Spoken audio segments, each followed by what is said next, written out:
What we tried to do with this game was to create an emotional Hollywood experience, a cinematic adventure that the player could be a part of. The missions in this game take place all over the world, from South Africa to Amsterdam. There's a variety of locations and also a variety of times of day. Some of the missions are night missions, where the player must use night vision goggles to see his enemy. Others take place in glaring daylight, such as the rescue mission, Africa. The environment's a variety of different spaces. For example, in Mission 7, you wander through the catacombs underneath the city of Paris, and Mission 1 begins in the war-torn streets of Pretoria, South Africa.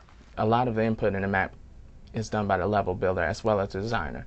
The designer's really looking for is the gameplay, the look, just the feeling of the gameplay, but the look and feel of the environment is left a lot up to the artist, which is really fun to do because you have a lot of control over what actually you're going to build.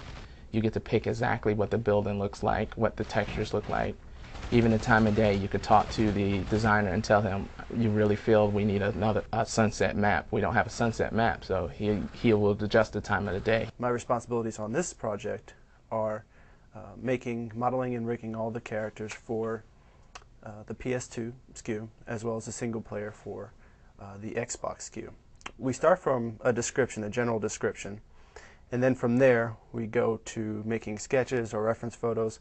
It changes from time to time. If it's conventional clothing, we only use. If it's something new or something we're really assembling together that's very unique, we make a sketch. When we were starting the game, I found out, okay, who is going to be on the roster?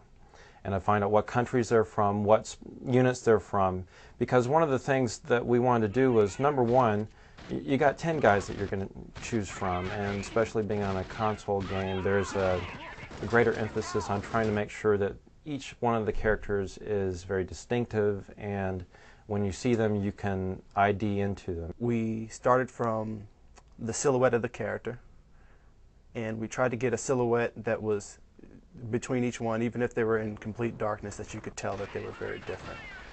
From then we went to the gear and the outfits, and we said, okay, what location of the world, what section of the world are they from? And we picked clothing and gear. In the character customization screen for multiplayer characters, you'll be able to go in, you'll set up pretty much your persona, rainbow, or a mercenary. So whenever you're in a game and you're on the rainbow side, you'll pull up your default character automatically and you'll go in as that persona. A lot of the concept stuff, I took the descriptions of where, basically where we were, and I did a lot of reference research on the web.